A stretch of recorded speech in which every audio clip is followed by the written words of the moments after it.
terima kasih atas kesempatan yang diberikan kepada saya. Saya sampaikan terima kasih kepada pengurus PDIAI Yogyakarta yang sudah memberi kesempatan untuk bicara pada sesi ini.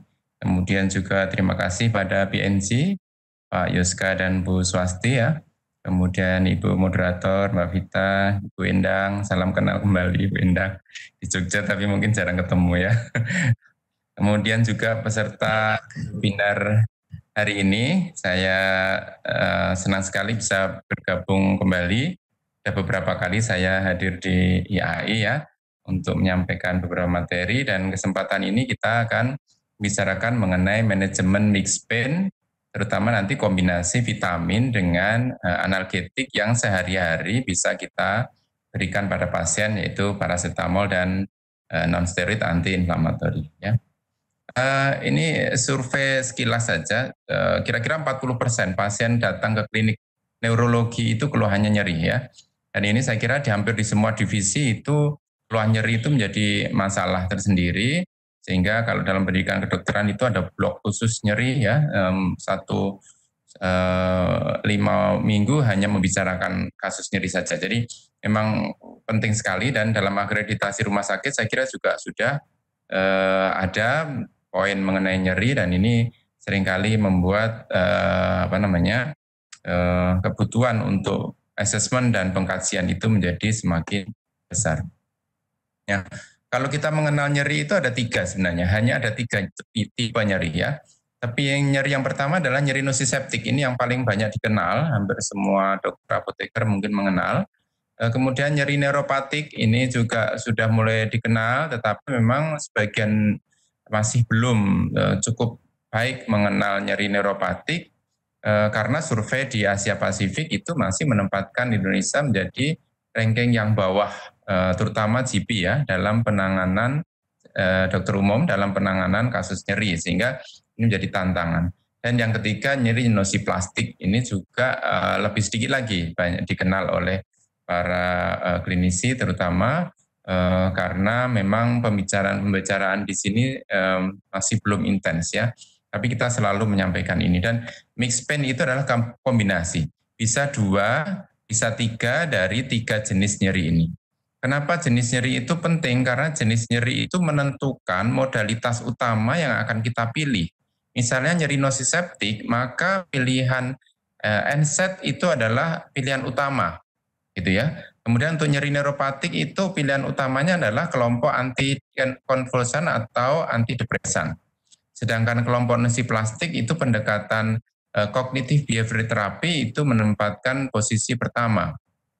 Nah, kombinasi dari ini adalah penting kita pahami, karena banyak kasus itu tidak berdiri sendiri, tidak hanya nyeri nociceptik. Contohnya chronic low back pain, chronic OA, chronic rheumatoid arthritis, cancer pain ya, temporomandibular joint disorder, kemudian akut herpetic akut herpetic neuralgia ya, kemudian neuritis insulin, misalnya pada penderita diabetes yang awal itu biasanya adalah mixed pain, campuran antara nociceptik, neuropatik, dan kadang-kadang dengan nyeri nociplastik atau disfungsional. Per definisi nyeri nociceptik adalah nyeri yang muncul sebagai akibat dari kerusakan struktur non-neuronal yang kemudian mengaktifasi serabut saraf nyeri atau nociceptor. Sehingga kelainan utamanya adalah bukan pada sistem saraf, tetapi pada struktur non-saraf. Sedangkan nyeri neuropatik adalah nyeri yang kebalikannya mengenai struktur saraf, yaitu sistem somatosensorik. Sistem somatosensorik itu 2, bisa perifer, bisa sentral. Perifer adalah serabut saraf perifer sampai dengan radix spinalis, cornu-posterior medulla spinalis. Sistem saraf sentral adalah dari cornu-posterior medulla spinalis, kemudian naik brainstem, naik ke talamus, sampai ke korteks somatosensorik yang ada di korteks cerebri.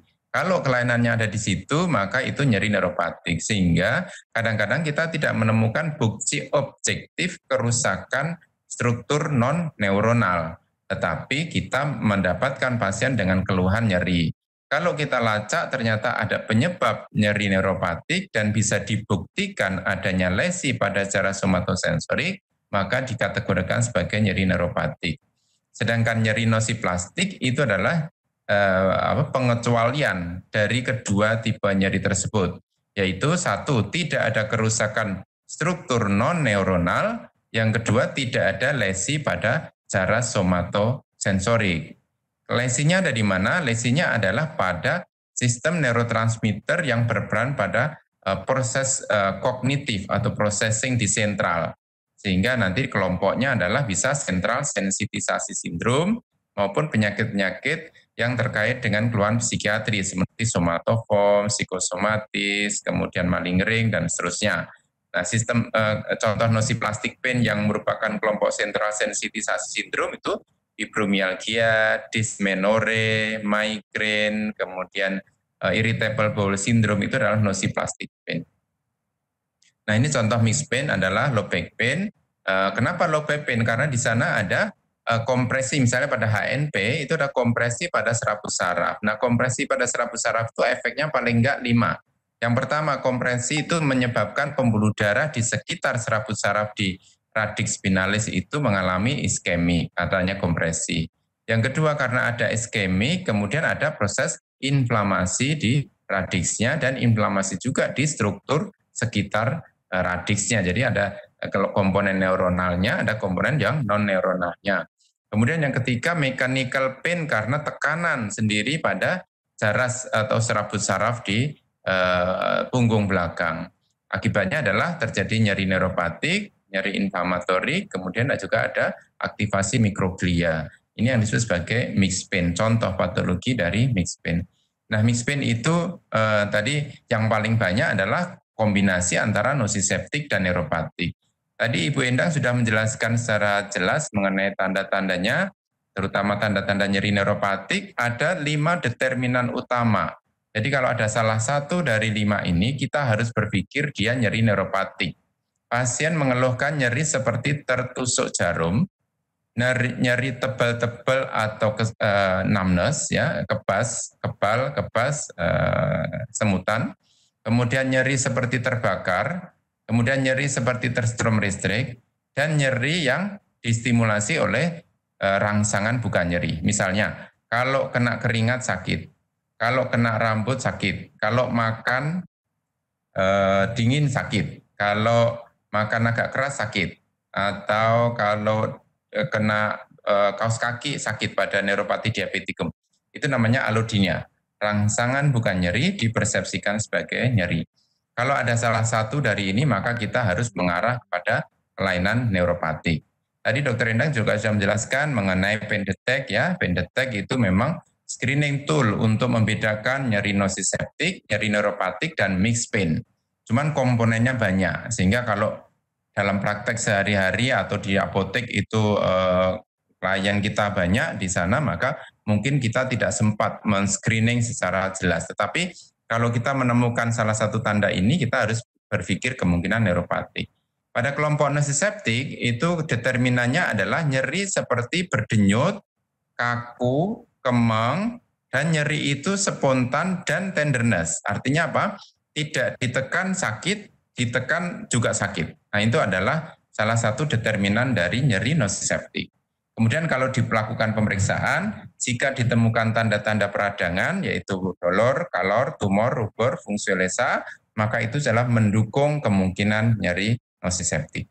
Jadi kalau kita menemukan gejala ini, misalnya pasien dengan low back pain, ada rasa seperti terstrom, ada rasa seperti tebal-tebal yang paling banyak itu, kemudian disertai kemeng di punggung, apalagi rasa berdenyut di paha atau di tungkai bawah, maka kita sudah ketemu bahwa penyakit ini adalah mixed pain. Artinya apa? Mixed pain itu tidak ada sindroma khusus diagnostik mixed pain, tetapi jika menemukan deskripsi nyeri neuropatik dan nyeri nosiseptik, maka itu adalah suatu mixed pain. Nah, dalam penanganan nyeri kita mengenal modalitas nyeri banyak sekali untuk terapi, ya. Bisa non-farmakologi, bisa farmakologi, bisa intervensi. Yang non-farmakologi bisa terapi fisik, bisa terapi psikis, psikologikal maupun rehabilitatif terapi. Yang terkenal yang farmakologi kita konsen di sini, ini bisa kelompok, mungkin ini pembagiannya agak sedikit berbeda dengan teman-teman apoteker, tapi kita di nyeri punya pengelompokan, yaitu yang kita kelompokkan sebagai analgetik murni, parasetamol dan metampiron, walaupun parasetamol juga ada penghambatan siklooksigenasenya, ya. Ini kita kelompokkan di satu sisi. Kenapa? Karena obat ini dalam penanganan nyeri bisa kita kombinasikan dengan NSAID, adjuvan, opioid maupun anestetik. Kemudian yang kelompok kedua non-steroid antiinflamasi, baik yang non-selektif maupun yang selektif. Kemudian kelompok adjuvan analgetik, antikonvulsan, antidepresan. Steroid, vitamin, tadi sudah sampaikan banyak, manajemen, kita kelompokkan dalam modalitas untuk terapi nyeri, sehingga dalam kelompok ini kita masukkan di sini. Kemudian opioid ada yang atipikal seperti tramadol, ada yang opioid typical seperti morfin, fentanyl dan seterusnya. Kemudian obat-obat anestesi termasuk anestesi lokal, lidokain dan seterusnya. Ini bisa juga kayak ketamin, ya. Ini juga bisa kita masukkan dalam kelompok farmakologi nyeri. Nah, karena luasnya kita pagi ini sedikit membatasi bagaimana peran NSAID dan adjuvan analgetik kelompok vitamin ini dalam manajemen nyeri akan seperti apa.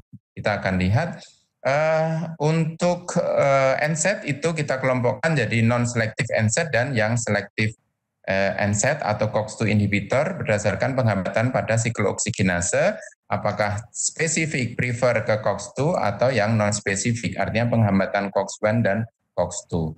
Banyak sekali pertanyaan sebenarnya obat analgetik itu yang paling manjur yang mana gitu ya pertanyaannya. Maka itu sebenarnya yang ada di pasaran kita itu NNT-nya rata-rata 2-4 hampir semua, sehingga obat-obat analgetik itu kalau dilihat secara umum ya efikasinya hampir sama. Tapi Bapak Ibu sekalian kalau mau melihat efikasi yang spesifik itu harus melihat NNT masing-masing obat. Sayangnya NNT number needed to treat masing-masing obat itu juga terkait kepada jenis penyakitnya. Sebagai contoh, diclofenac untuk back pain dengan diclofenac untuk headache misalnya migraine atau diclofenac untuk OA itu NNT-nya sudah berbeda-beda tergantung dari patofisiologinya. Oleh karena itu sebenarnya sudah bisa kita lihat di misalnya Oxford League for Analgesia. Di sana sudah ada resume beberapa NNT dan penyakit yang bisa kita jadikan patokan. Tapi secara umum obat analgetik itu hampir sama. Nah, yang biasa kita jadikan patokan adalah diclofenac, kemudian ibuprofen. Itu yang biasa jadi patokan standar untuk pembanding dengan obat-obat yang lainnya. Nah, diclofenac ini memiliki dia cenderung preferensial walaupun tidak selektif, dia non-selektif NSAID, tapi dia preferensialnya lebih condong ke COX-2. Nah, ini adalah keuntungan dari diclofenac sehingga banyak memang penggunaannya di lapangan. Nah, ini adalah contoh-contoh NNT tadi, diclofenac 50 untuk low back pain di sini. NNT-nya 2-3 cukup baik ya, standarnya di sini. Ini adalah kelompok contoh-contoh NNT saja, tapi secara umum nanti bisa dilihat di Oxford League for Analgesia ya. Nah, bagaimana peran analgetik dan neuroprotektif kelompok neurotropik? Tadi sudah sampaikan banyak mengenai fungsi-fungsi vitamin B1, B6, B12 ya. Ini hanya ringkasan beberapa saja tadi Dr. Endang. Dan saya kira teman sejawat apoteker jauh lebih menguasai dari saya manfaat vitamin-vitamin itu.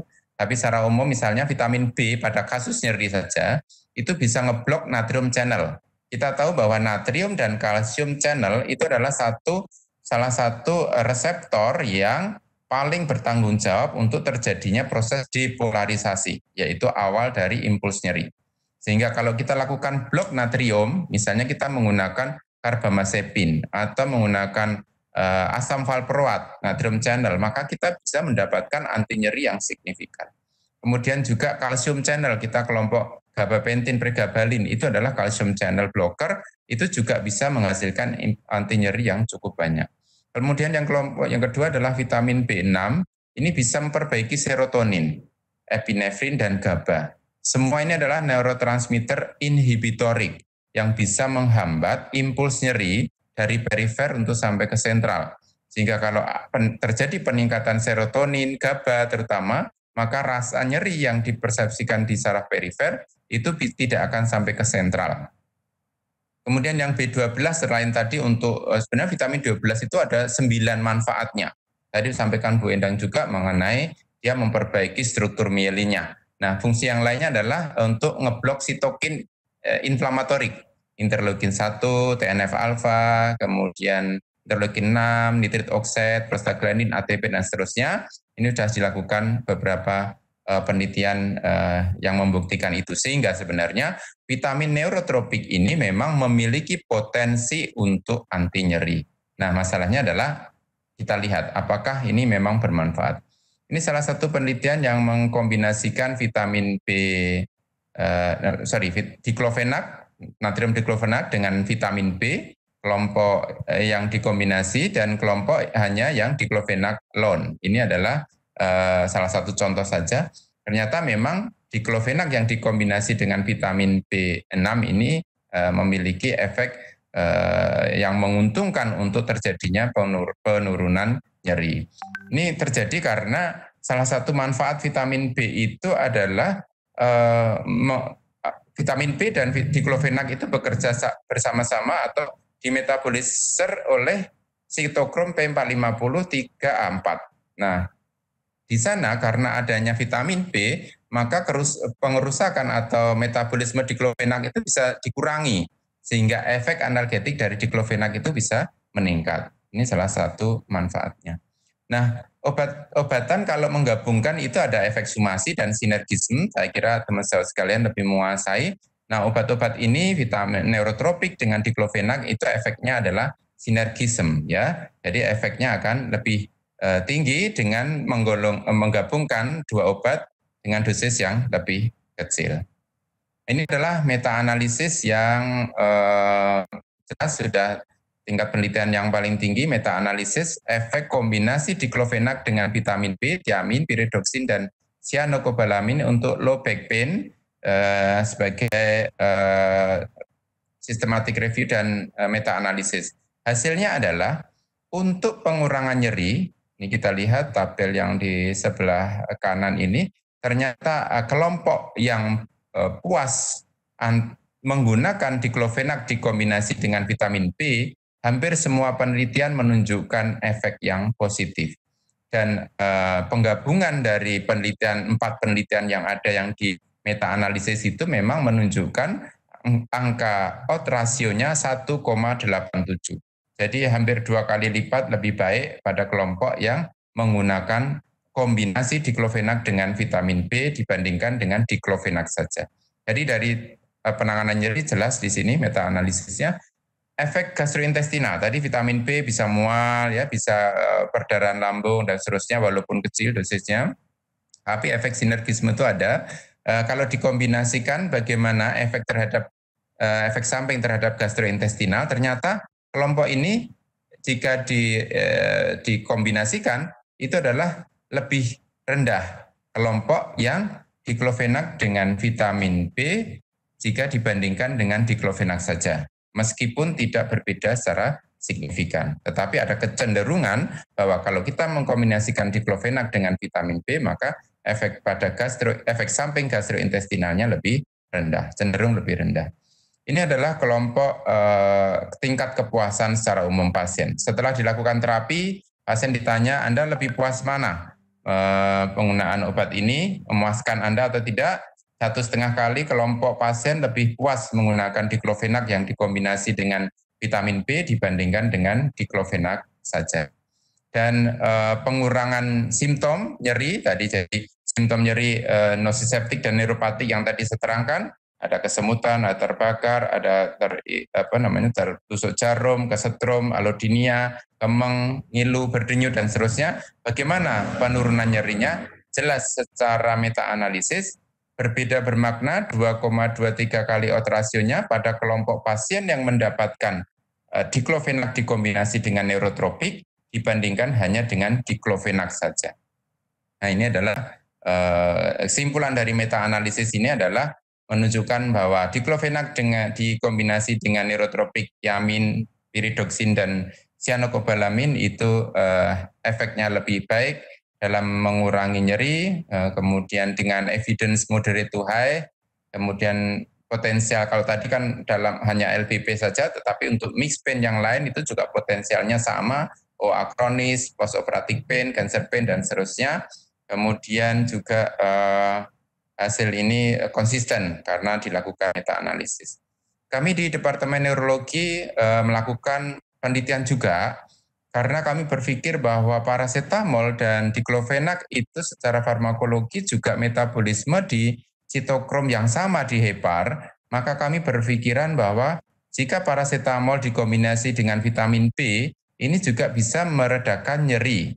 Nah, kami menggunakan nyeri akut non-neuropatik, berbeda dengan agar supaya berbeda dengan penelitian diclofenac dan thiamin tadi. Apakah vitamin B memang memiliki potensial mengurangi nyeri juga? Karena tadi kan pembentukan interleukin, neurotransmitter excitorid itu kan juga dipengaruh, sehingga kami ingin melihat benar nggak sih vitamin B ini memang punya potensi untuk nyeri akut non neuropatik yang bukan neuropatik ya. Ini kita lakukan penelitian karena memang nyeri non neuropatik itu memang porsinya yang paling besar di antara 3 kelompok nyeri tadi.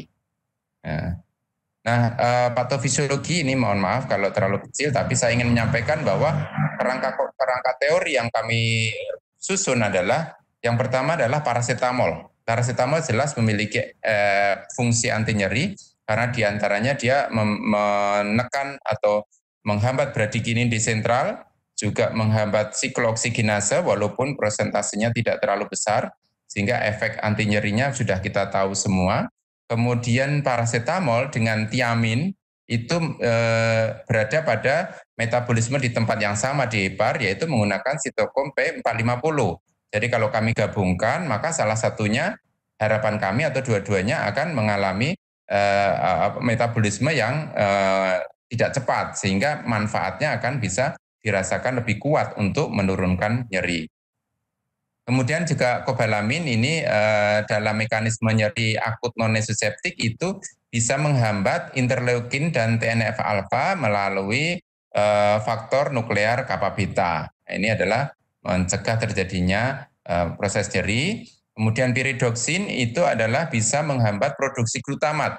Jadi sehingga GABA-nya jumlahnya akan meningkat. Tadi sudah sampaikan oleh Bu Endang juga secara jelas. Kemudian yang berikutnya adalah thiamin ya. Thiamin ini bisa menghambat nitrit oxide yang juga merupakan mediator yang poten untuk terjadinya nyeri. Jadi adanya kombinasi ini kami harapkan hasilnya baik.